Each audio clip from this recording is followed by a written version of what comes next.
안녕하세요. 지난 시간에 강의를 시작하도록 하겠습니다. 자, 오늘은 6편 방카슈랑스에 대한 부분인데요. 은행 텔러 실전 문제풀이의 마지막 시간이 되겠네요. 방카슈랑스는 문제가 그리 많지는 않습니다. 한 4문제 정도가 되고요. 내용이 좀 외워야 할 부분이 많긴 하지만 어렵진 않아서 근데 이제 암기할 부분은 좀 정확하게 암기를 하시면 도움이 되실 겁니다. 자, 먼저 방카슈랑스 의무부터 봐야 되겠죠. 방카슈랑스라는 거는 결국은 뱅크와 어슈어런스, 뱅크라기보다는 사실 방크라고 표현을 하는데 이거를 합성어가 되는 거죠. 그래서 이제 프랑스에서 맨 처음 시작이 되었기 때문에 그렇게 얘기를 하는데 실제로 이제 은행과 보험이 합쳐진 금융 겸업의 의미다라고 생각을 하시면 될 것 같은데요. 자, 그러면 의미로 옳지 않은 것은 자, 1번 은행과 보험의 합성어다라는 거 방금 말씀드렸죠. 그래서 은행과 보험의 겸업을 나타낸다. 그렇기 때문에 금융 겸업이라고 할 수가 있는데요. 광의의 의미, 협의의 의미, 판매 채널의 관점 이렇게 각각 다릅니다. 그래서 광의의 의미는요. 알피란즈 등과 함께 은행, 증권, 보험 등의 금융 겸업화를 대표하는 의미로 사용되는 게 이게 바로 광의의 의미고요. 그러면 얘가 틀렸다는 얘기인데 얘는 이제 보험과 은행의 교차 판매잖아요. 이건 무슨 의미냐? 판매 채널의 관점이죠. 판매 채널의 관점이고요. 그 다음에 타 금융기관의 보험업에 진출한다는 의미로 사용되기도 해요. 이제 이 부분은 협의의 의미로 사용이 되는 거죠. 그렇기 때문에 이제 틀린 부분은 3번이 되겠네요. 3번이 된다. 그래서 3번이 아니라 3번은 판매 채널의 관점이다 라는 거 기억하시면 되겠고요. 자, 두 번째 이제 방카슈랑스의 형태입니다. 형태가 되게 여러 가지가 있었어요. 그 중에서 은행의 보험 자회사 설립 형태의 장점이 아닌 것은 이라는 질문이 나옵니다. 보험 자회사 설립 형태의 장점은 첫째는 어쨌든 은행의 보험 자회사가 되기 때문에 은행에 적합한 맞춤형 판매 구조를 만들 수 있다라는 부분이 장점이 되고요. 경쟁력 있는 보험료 산정도 역시 할 수가 있습니다. 그래서 이것도 역시 장점이 되는데 문화적 갈등이 거의 없겠죠. 은행의 보험 자회사니까. 그리고 새로운 기업 문화를 만들어낼 필요가 없다라는 것도 역시 장점이 되는데 방카슈랑스의 시너지가 매우 크다. 이거는 은행의 보험 자회사 설립 형태의 장점이 아니라 M&A를 할 때 M&A를 할 때의 장점이 되는 거죠. 자, 그러면 은행의 보험 자회사 설립 형태의 단점은 뭐냐? 단점은 뭐냐면 일단 은행에 만드는 거기 때문에 보험사로서의 어떤 노하우가 부족하겠죠. 그런 부분 사실은 보험에 대한 경험 부족과 그리고 노하우 부족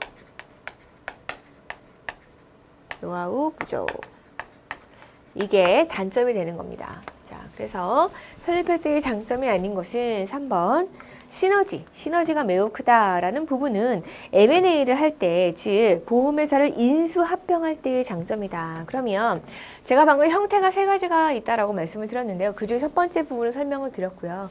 두 번째 이제 M&A를 하는 경우. 인수합병을 하는 경우죠. 그때의 장점은 방금 여기서 보여준 것처럼 시너지가 매우 크다라는 거예요. 시너지가 크다. 자, 왜냐? 은행과 보험회사가 합병을 했기 때문에 은행이 갖고 있는 은행은 사실상 전국에 흩어져 있잖아요. 지점들이 쫙 많기 때문에 은행의 판매 우위가 있을 거고요. 그죠? 그 다음에 보험사는 어찌됐든 간에 보험사 입장에서는 경험이 있으니까 보험회사의 그런 생산 우위 적합한 상품을 만들어내는 그런 경험이 많기 때문에 생산 우위가 합쳐져서 시너지가 커지게 되는 거고요. 그럼 단점이라는 건 뭐냐면 두 회사가 합쳐졌으니까, 그죠? M&A를 했으니까 아무래도 서로 이제 갈등이 좀 있겠죠. 일단은 높은 인수 비용적인 부분에서도 단점이 되고요. 그 다음에 문화적 갈등이 있을 수 있다라는 부분도 역시 단점이 되겠죠. 채널 간의 충돌 같은 것이 일어날 수가 있을 거고요. 이제 충돌. 그 다음에 이제 만약에 보험사가 서비스를 제대로 못하게 되면 그 서비스로 인해서 그룹 전체에 대한 이미지가 함께 나빠질 수가 있겠죠. 이게 단점이 되는 겁니다. 자, 그럼 세 번째 형태는 뭐냐면 조인트 벤처라고 우리가 얘기를 하죠. 합작 투자. 조인트 벤처. 자, 이 경우의 장점은 뭐냐면요. 장점은 비용이 일단 저렴해요. 함께 합쳐졌기 때문에 비용이 저렴하다, 적은 자본이다 라는 부분이 장점이 되겠고요. 그 다음에 이제 보험사의 업무 노하우가 축적이 되어 있다라는 것이 장점이 되고요. 고객 DB를 활용을 해가지고 판매 우위를 선점할 수 있다라는 부분이 이제 해당이 됩니다. 그럼 단점은 뭐냐? 단점은 아무래도 이제 서로 주도권 쟁탈을 하려고 하겠죠? 주도권 쟁탈 때문에 충돌이, 마찰이나 이런 것들이 일어날 수 있다라는 것과 가격 우위가 어렵고요. 그다음 언더라이팅으로 인한 이득을 얻기가 어렵습니다. 이런 부분들이 좀 어렵다라는 거죠. 그래서 장단점을 좀 함께 봤고요. 자, 그럼 3번을 보도록 할게요. 방카슈랑스의 전략 중에서 은행권의 중장기적 전략은 무엇인가? 답부터 확인을 하죠. 중장기적 전략은 뭐냐면 직접 경협을 통해서 종합금융가로 가는 것이 사실 중장기적 전략이에요. 그럼 나머지 것들은 뭐냐? 단기 전략이라고 생각하시면 됩니다. 그래서 맨 처음에 이제 업무 제휴를 통한 저렴한 비용으로 초기 시장을 일단 선점을 하고 그러면서 은행 업무와 밀접한 관련이 있는 상품에 대해서 판매를 집중적으로 하게 되는 거죠. 그리고 데이터베이스를 활용한 콜센터 운영이라든가 다양한 마케팅 전략을 하게 되고요. 그래서 이제 공동 출자로 판매 자회사를 설립을 해서 판매 채널 관리 업무 서서히 이관해가는 그런 전략은 단기적인 전략이 되겠고, 중장기적인 전략은 직접 겸업을 통한 종합금융가 전략이다라는 거. 자, 그럼 현대 금융산업의 트렌드는 실질적으로 이렇게 우리가 방카슈랑스처럼 은행과 보험이 결합이 됐었잖아요. 이렇게 겸업을 하는 것, 이런 것이 트렌드가 되고요. 그러면서 점점 커지는 거죠. 대형화가 되고요. 국제화가 되고 종합금융화가 되는데, 전업화라는 건 뭐냐면 하나만 하는 거죠. 전업주부 뭐 이런 식으로 하나만 하는 거. 이건 예전의 트렌드인 거죠. 그래서 현재 금융산업의 트렌드와 거리가 먼 것은 전업화가 되고요. 자, 그래서 방카슈랑스가 시작이 되는데 처음에 이제 1단계, 2단계, 3단계 이런 식으로 하나씩 상품을 허용을 합니다.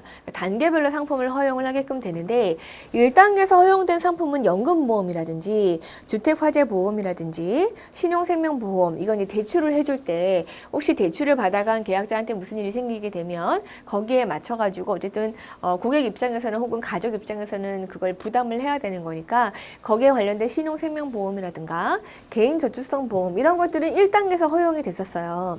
그러면 결론적으로 얘기하면 만기한금이 있는 보장성 보험은 1단계가 아니란 얘기인데, 그럼 2단계에서는 뭐가 허용이 됐느냐? 2단계에서는 이제 보장성 보험을 허락을 해주면서 환급금이 없는 거, 순수보장형이라고 할 수가 있겠죠? 환급금이 없는 보장성 보험을 2단계에서 허락을 해주고요. 그 다음에 이제 3단계에서 똑같이 보장성 보험인데 환급금이 있는 거죠. 환급금이 있는 그런 보장성 보험을 허락을 해주면서 4번에 나오는 예시는 3단계에서 허락을 해주는 상품이 되는 거죠. 자, 그러면 다음 주 방카슈랑스가 허용되지 않은 기간은 무엇인가?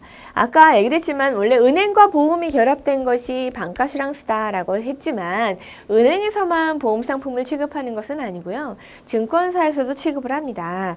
예, 그러다 보니 허용을 여러 가지 기간에 걸쳐 가지고 이제 결국 허용을 하게 되는데, 일단 은행은 거의 다 허용을 해줘요. 거의 다 허용을 해주는데 예외되는 곳이 있습니다. 예외되는 곳이 뭐냐면 딱 은행이라고 말하기가 어려운 곳이 있어요. 어디냐면 농협, 수협, 우체국. 여기는 공제상품이라는 걸 팔죠. 공제상품이라는 걸 팔면서 보험과 헷갈릴 수 있으므로 그렇기 때문에 방카슈랑스를 허용하지 않고, 일반적인 은행에 대해서는 좀 16개 은행이 있는데 이제 그거는 허용을 하고요. 증권사도 허용을 합니다. 증권사도 허용을 하고. 자, 그래서 보면 허용되지 않은 기간은 결론 얘기하면 농협이겠죠. 농협입니다. 자, 그러면 허용을 할 때요, 판매 방식에 대해서 제한을 좀 겁니다. 제한을 걸게 되는데, 자, 예를 들어서 은행에 찾아오는 사람에게 보험 창구를 따로 마련을 해주는 거죠. 이게 인바운드 판매입니다. 얘는 당연히 허용을 해요. 보험 창구 담당자도 만들고 거기서 이제 상담을 해가지고 보험을 가입을 하게끔 그렇게 해주는 거죠. 그리고 이제 그냥 불특정 다수를 대상으로 하는 신문 광고나 TV 광고 이런 경우는 허용을 합니다. 이런 경우는 허용을 하는데, 그런데 특정한 사람한테 방문 판매를 한다든가 이건 허용을 안 하겠죠. 허용 안 하고요. 전화를 걸어가지고 보험을 가입하세요 라고 한다든지, 아니면 우편이나 뭐 이메일 같은 거를 보낸다든지, 이런 경우들은 허용을 하지 않습니다. 이런 경우는 허용을 하지 않고요. 그 다음에 인터넷 사이트를 통한 모집행위, 뭐 이런 경우는 불특정 다수를 통하는 거기 때문에 이런 게 상관없고요. 그래서 허용된 판매 방식에 해당되지 않는 것은 바로 방문 판매가 되는 거죠. 주로 이제 이거는 실질적으로 보험 설계사 분들이 많이 하시게 되죠. 자, 그럼 다음 설명 잘못된 것을 고르시오라고 나옵니다. 은행의 보험 자회사를 신설해서 금융 겸업을 하는 방식은 허용되었다. 그래서 앞에서 이제 방카슈란스 형태 중에서 첫 번째로 2번에서 우리가 다뤘었죠. 예, 허용되고요. 그리고 자산 규모가 2조 원이 넘는 대형 금융기관에 대해서 만약 전속 대리적 계약을 허용을 한다면, 그러면 작은 중소형 보험회사들은 무너질 수밖에 없겠죠. 허용을 하지 않습니다. 허용을 하지 않고요. 뭐 자산 규모가 2조 원이 넘지 않는 작은 경우에는 뭐 그렇게 상관이 없겠지만, 이제 넘게 되면은 전속 대리점 계약을 허용하지 않고요. 그리고 이제 특정 보험회사에 대한 상품 판매 비중도 25% 미만으로 제한을 합니다. 그러니까 결론은 25% 미만 제한을 하니까 뭐 한 4개 정도로 섞여야 되겠죠. 4개 보험회사 정도는. 그렇게 되는 거고, 만약에 자산 규모가 좀 작다. 그런 데는 한 3개 정도만 섞어도 뭐 상관이 없는 뭐 그런 케이스가 좀 됩니다. 그래서 25% 미만으로 제한을 하고요. 전화나 우편 발송을 통한 판매 활동 금지되었다라는 거 방금 전에 말씀을 드렸죠. 안 되고요. 원스톱 금융 서비스 제공을 위해서 은행 내 별도의 보험 창구를 만들어서 판매하는 거, 이거 인바운드 판매라고 말씀드렸죠. 이 경우는 허용을 하였다라는 얘기입니다. 그래서 틀린 거는 2번이 되겠네요. 자, 그러면 방금 말했었죠. 특정 보험회사 상품의 판매를 25% 미만으로 제한한 형태로 인해서 오는 마케팅 전략은 무엇인가? 자, 여러 개의 보험회사 상품을 다룰 수 있게 되니까 고객 입장에서는 사실은 보험 상품을 비교를 해서 거기에 따른 좋은 점을 취득을 해가지고 가입을 할 수가 있겠죠. 그래서 보험 상품의 비교에 의한 우월적 마케팅이 답이 되겠고요. 선택과 집중에 의한 마케팅이다라는 부분은 뭐냐면, 어쨌든 은행에서 보험 상품을 판매를 할 때 은행과 관련된 상품을 판매하는 것이 아무래도 도움이 되겠죠. 예를 들면 저축성 보험이라든지 연금보험이라든지 뭐 이런 것들을 좀 대체적으로 집중을 해가지고 마케팅을 한다던가. 데이터베이스에 기초한 마케팅이라는 것은 어쨌든 은행은 판매 우위를 가지고 있기 때문에 여러 가지 많은 고객들 DB를 갖고 있어요. 이제 그거를 통해 가지고 마케팅을 한다든가. 그리고 이제 창구에서 단골 고객이라는 것이 아마 있을 겁니다. 그래서 인간관계 형성을 통한 마케팅도 역시 가능하고요. 기타 고객을 한 리드 제너레이션 전략이다라는 건 뭐냐면, 이제 고객의 그런 니즈를 끌어내가지고 그거에 대한 부분을 어쨌든 창구 영업 직원들에게 함께 다 교육을 시켜서 같이 세일즈 제너레이션을 함께 익히고 해가지고 이제 하는 것들을 얘기를 합니다. 그래서 뭐 지점 환경에도 예를 들어 이제 ATM기에 뭐 보험 상품에 대한 소개를 좀 넣는다든지 뭐 이렇게 해서 계속적으로 이끌어내는 거, 그런 것이 리드 제너레이션 전략이 되겠습니다. 자, 이런 것들이 있고요. 그럼 이제 보험 상품에 대해서 아마 직접적으로 좀 보도록 할게요. 다음 중 개인의 입장에서의 보험료가 보험금의 가치에 상응해야 한다는 기본 원리는 무엇인가 라고 얘기를 했는데요. 각각의 이제 원칙이 있죠. 그래서 어쨌든 개인의 입장에서의 보험료와 보험금이 가치가 상승해야 되는 건 급부, 반대급부, 균등의 원칙입니다. 예를 들면 이런 경우죠. 그냥 교사가 있어요. 학교에서 아이들을 가르치는 교사가 있고요. 배를 타고 다니는 선원이 있습니다. 그럼 우리가 상식적으로 생각을 해도 교사와 선원의 위치를 봤을 때 누가 더 위험할까요? 예를 들어서 재해 사망의 확률이 높다든가 이런 경우는 아무래도 선원 쪽이 좀 더 높겠죠. 그러면 선원이 내야 하는 보험료나 보험금, 그죠? 그리고 교사가 내야 하는 보험료와 보험금이 같으면 안 되겠죠. 그래서 그런 부분을 얘기를 하는 거고요. 그게 바로 급부, 반대급부, 균등의 원칙이고요. 대수의 법칙이라는 것은 뭐냐면, 예를 들면 이런 겁니다. 우리가 보통 주사위를 던졌을 때 주사위에 1이라는 숫자가 나올 확률은 보통 일반적으로 6분의 1이다 라고 얘기를 해요. 왜냐? 주사위는 6면으로 이루어져 있으니까. 그리고 1부터 6까지 숫자가 있잖아요. 그렇지만 정말로 내가 6번을 던졌을 때 한 번 나오느냐 1이 그렇진 않거든요. 그런데 대수의 법칙이다라는 건 뭐냐면, 내가 한 10,000번을 던져요. 10,000번을 던지면 그 중에서 주사위에 1이 나오는 확률은 아마 6분의 1에 가깝게 될 겁니다. 이렇게 모수가 많아지게 되면 확률이 일치한다라는 것이 바로 덱스의 법칙이고요. 수지상등의 원칙이라는 건 뭐냐면 이건 전체적인 입장을 봤을 때 전체 입장에서 보험료는 보험회사 입장에서의 수입이 되는 거죠. 이거와 보험회사 입장에서 지출이 되는 건 뭐냐면 보험금이거든요. 그래서 이런 수입과 지출이 일치해야 된다는 겁니다. 그 원칙에 의해서 보험료를 산정을 하게끔 되어 있거든요. 그래서 그것을 수지상등의 원칙이다라고 얘기를 하고요. 이득금지의 원칙이라는 건 뭐냐면 이건 손해보험에서 우리가 일반적으로 얘기를 하는 건데 내가 실질적으로 입은 손해보다 더 많은 돈을 받으면 안 된다라는 거예요. 그리고 이제 실손보상의 원칙은 여러분 아마 실비 뭐 이런 거 많이 들어보셨을 거예요. 그래서 내가 병원에 가서 내가 실제로 낸 병원비에 대해서 보상을 받는 것이다. 이렇게 생각을 하시면 될 것 같아요. 그래서 각 원칙에 대해 설명을 드렸고요. 결론적으로 얘기하면 개인의 입장에서 보험료와 보험금의 가치가 상응해야 된다라는 기본 원리는 급부, 반대급부, 균등의 원칙이다라는 부분입니다. 자, 그러면 이 부분이 나왔네요. 이제 이 부분 나오기 전에 좀 전반적인 부분을 좀 설명을 좀 해드려야 될 것 같아요. 자, 예를 들어서 우리가 이제 보험을 가입을 할 때요. 대상되는 그런 대상이 있습니다. 그래서 보험자라는 건 뭐냐면 보험회사를 얘기를 하고요. 그 다음에 이 보험회사에 계약을 하는 사람을 우리가 보험계약자라고 합니다. 그래서 이 보험계약자가 보험자에게 청약을 하면 보험자가, 즉 보험회사가 승낙을 하는 이런 형태로 이루어지는 낙성계약인 거죠. 보험계약이라는 거는. 자, 그럼 승낙을 하게 되면 이제부터 보험계약자는 어떤 의무를 가지냐면 보험료를 납입을 해야 되는, 그죠? 보험료 납입의 의무를 가지게 됩니다. 자, 보험료를 납입을 하고 있다가 그런데 이 보험료를 납입을 할 때 보험회사가 보험계약자의 납입으로 인해서 어떤 사고가 생겼을 때 보험사고, 예를 들면 뭐 암에 걸린다든가 뭐 이런 것도 다 보험사고거든요. 그럴 때 보험금을 지급을 하게끔 되어 있어요. 그러면 이 사고가 일어나는 대상이 누구냐라고 했을 때 보험에 우리가 목적이라고 얘기를 하는데 그 사람을 피보험자라고 얘기를 합니다. 이게 이제 보험의 목적이 되는 거죠. 그럼 이 사람은 이제 어떤 사고가 벌어져요. 그렇게 됐을 때 보험자는 보험금을 지급을 해야 하는 의무를 가지게 됩니다. 그럼 이 보험금을 받는 사람이 누구냐? 수익자가 돼요. 보험 수익자. 자, 피보험자가 되는 거죠. 자, 그러면 때로는 이 셋이 같을 수가 있어요. 때로는 이 셋이 같을 수가 있지만 또 다를 수도 있거든요. 다를 때 피보험자는 보험계약자에게 계약 동의를 해주는 거고요. 그죠?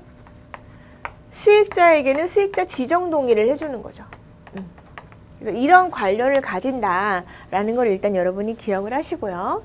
자, 그러면 분명히 청약을 하고 보험회사가 승낙을 하게 되면 계약이 이루어지는 낙성 계약이라고 얘기를 했는데요.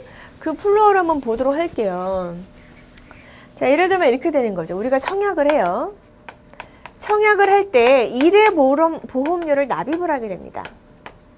1회 보험료를 납입을 하게 되죠. 그러면 회사가 승낙을 한다라고 했잖아요. 바로 되는 게 아닌 거거든요. 그럼 승낙을 어느 순간 합니다. 승낙을 하게 되면 이때부터 보험은 계약 기간이 되는 거죠. 언제까지? 만기까지. 이때까지. 만기까지 되는 거죠. 승낙을 하고 나면 어느 시점에 증권이 나옵니다. 증권, 당신이 우리와 계약을 한 내용은 이러이러합니다. 라고 증권이 나오게 되는 거거든요. 자, 그런데 보험 계약 기간이다 라고 하게 되면 결국은 보험료 납입 기간이다 라고 생각을 하시면 될 것 같고요. 그런데 만약에 청약을 하고 승낙할 때까지는 언제나 일정한 기간이 필요하거든요. 이 기간 이전에 만약에 사고가 났다. 예를 들어서 뭐 교통사고가 났다든가 뭐 이렇게 해가지고 입원을 했다든가 뭐 이럴 수가 있겠죠. 그래서 이 사고가 나왔을 때 그럼 과연 보상을 해주느냐라고 했을 때 보상을 해줍니다. 보상을 받을 수 있다. 왜? 1회 보험료를 납입을 했기 때문에 이 1회 보험료를 납입한 순간부터 보험회사는 책임이라는 걸 집니다. 이때는 보험 책임 기간이 되는 거, 보장 기간이 되는 거죠. 예, 그래서 책임을 지게끔 되었기 때문에 설사 승낙 이전에 사고가 일어나더라도 거기에 대한 보장은 받을 수 있다. 즉 성립이 되는 것과 사실 승낙이 됐을 때 보험 계약이 성립이 되는 거잖아요. 이 성립이 되는 시기와 효력이 발생하는 시기는 서로 다르다라는 겁니다. 효력이 발생하는 시기는 일회보험료 납입 시점부터고 성립이 되는 시기는 승낙한 시점부터가 되는 거죠. 그래서 이런 부분이 좀 있고요. 자, 그럼 11번을 좀 보도록 할까요? 다음 설명진 바르지 않은 것을 고르시오. 1회보험료를 납입한 때부터 보험 책임 기간이 방금 얘기했죠? 효력이 발생하는 시간이잖아요. 그래서 승낙이 되기 전이라도 보험사고 시 보험금을 탈 수 있다. 예, 이거 맞는 얘기죠. 맞는 얘기고요. 청약을 한 후에 승낙이 되면 그때부터 보험 계약 기간이 시작된다. 예, 맞는 얘기죠. 성립이 된 거니까 좀 전에 설명드렸고요. 보험료는 순보험료와 부가보험료로 이루어져 있습니다. 그래서 이 순보험료는 위험보험료와 저축보험료로 이루어져 있고요. 부가보험료는 뭐 수금비, 유지비 뭐 이런 것들로 이루어져 있습니다. 자, 그럼 제1회 보험료를 납입한 날로부터 15일 이내에 한해 청약을 처리할 수가 있다. 아까 설명 기간 중에 얘기를 하지 못했는데요. 이제 내가 보험을 가입을 했어요. 가입을 했는데 지나고 보니 내가 가입을 잘못한 것 같다라는 생각이 들어서 취소를 하고 싶은 거죠. 취소를 하는 걸 철회라고 얘기를 합니다. 철회라고 얘기를 하는데 철회는 언제 할 수가 있냐면 우리 아까 청약을 하고 그죠? 승낙이 되고 난 다음에 뭐가 나온다고 얘기를 했냐면 증권이 나온다라고 얘기를 했어요. 그러면 증권을 받은 날로부터 15일 이내 요 시점까지는 내가 취소를 할 수가 있습니다. 그 취소가 바로 청약 철회가 되는 거죠. 즉 1회 보험료를 납입한 시점부터 15일이 아니라 증권을 받은 날로부터 15일이 되는 거죠. 그러니까 틀린 것은 4번이 되겠네요. 4번이 틀렸다.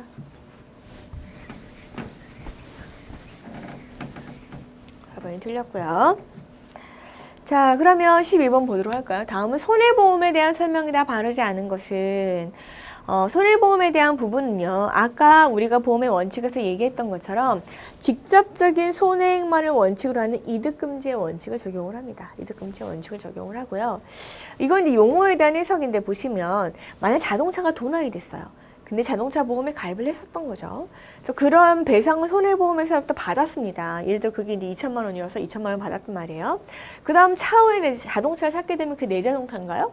그렇지 않죠. 거기에 대한 대가로 내가 돈을 받았으므로 그 자동차에 대한 권리는 보험회사가 가지는 거잖아요. 이런 거를 보험자 대위라고 합니다. 이런 것이 보험자 대위다라는 거고요.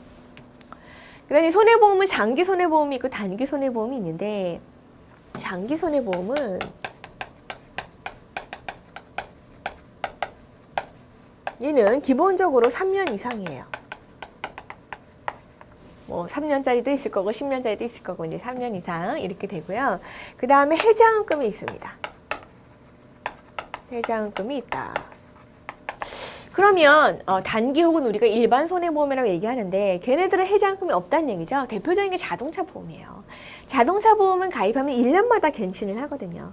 갱신을 하는데 그거는 갱신을 단순히 하는 거지 내가 거기에 따른 해지환급을 받는다거나 이러는 거 없습니다. 그런 거라고 생각하시면 되고요. 대신 장기 손해보험은 긴 기간을 가입을 하게 되기 때문에 해지환급이 있는 거고요. 네, 있고 그리고 이제 납입을 유예한다던가 혹은 뭐 해지환급이 있으니까 약관 대출을 받는다든가 뭐 이런 식의 기능들을 갖고 있는 것이 장기 손해보험이다라고 생각하시면 될 것 같아요. 자, 그 다음에 이제 보험금이 보험가액의 80% 이하라면 가입 금액으로 원상 회복되는 자동 복원 제도가 있다. 이제 뭔 소리냐? 내가 뭐 1억짜리를 가입을 했는데 손해를 한 70%를 봤어요. 그러니까 7천만 원에 해당되는 보험금을 탄 거죠. 그렇게 되면 이게 80%가 안 되잖아요. 그럼 다시 1억이라는 부분이 살아나는 거죠. 이게 이제 자동 복원 제도라는 거고요. 그 다음에 실손보상의 원칙에 따라서 실손의료비 보험의 경우 정액부장을 원칙으로 한다라고 했는데 제가 좀 전에 실손보상 원칙 얘기하면서 아마 실손의료비 얘기를 했었을 거예요. 그러니까 실손의료비라는 건 내가 병원에 가가지고 실제로 지불한 병원비 에 대해서 예를 들어 내가 실제로 내가 100만 원을 썼어요. 그러면 만약에 100%짜리 실손 의료비 보험을 가입을 했으면 100만 원 다 받는 거고 90%면 거기에 따른 90% 해가지고 약속된 금액을 받는 건데요. 정액 보장은 아닌 거예요. 정액 보장이라는 건 뭐냐면 생명보험의 경우에는 예를 들어 입원하면 하루에 3만 원이다. 만약 암 진단비는 뭐 2천만 원이다. 이렇게 딱딱 정해져 있는 게 있어요. 그래서 이 사람이 암으로 인해서 입원을 해가지고 총 쓴 돈이 300이건 500이건 상관없는 거죠. 상관없이 암에 진단이 되면 2천만 원 주고 입원을 하면 하루당 3만 원씩 주고 이렇게 하는 것이 정액보장인데 실손의료비는 내가 실제로 병원에 지불한 병원비에 따라서 내가 돈을 받는 거기 때문에 틀리죠. 도리어 실손의료비는 비례보상을 원칙으로 하죠. 그래서 다르지 않은 것은 5번이 됩니다. 그래서 이제 원칙에 대한 부분은 여러분이 좀 기억을 좀 하셔야 될 거고요. 대수의 법칙, 뭐 수지상등의 법칙, 그 다음에 급부 반대급부뿐만이 아니라 손해보험에서 이득금지의 원칙이라든가 아까 보험자 대위라든가 그죠? 그래서 이제 그런 부분들을 제가 설명을 드렸잖아요. 거기에 대한 부분은 좀 기억을 하고 계시고 그 다음에 이제 효력과 성립이 다르다라고 해서 청약을 하고 승낙을 하고 이제 그런 것에 대해서 뭐 책임 기간이라든가 이런 부분은 쫙 설명을 좀 드렸습니다. 이런 거 좀 기억을 하시고요. 앞부분에서 이제 방카슈랑스의 그런 형태라든가 그 다음에 이제 판매를 허용하는 방식이라든가 이런 부분들에서 문제를 통해서 봤던 부분들도 암기를 하셔서 여러분이 자기 걸로 만드신다면 충분히 좋은 결과를 얻으실 수 있을 거라고 생각합니다. 예, 그동안 수고하셨습니다. 감사합니다.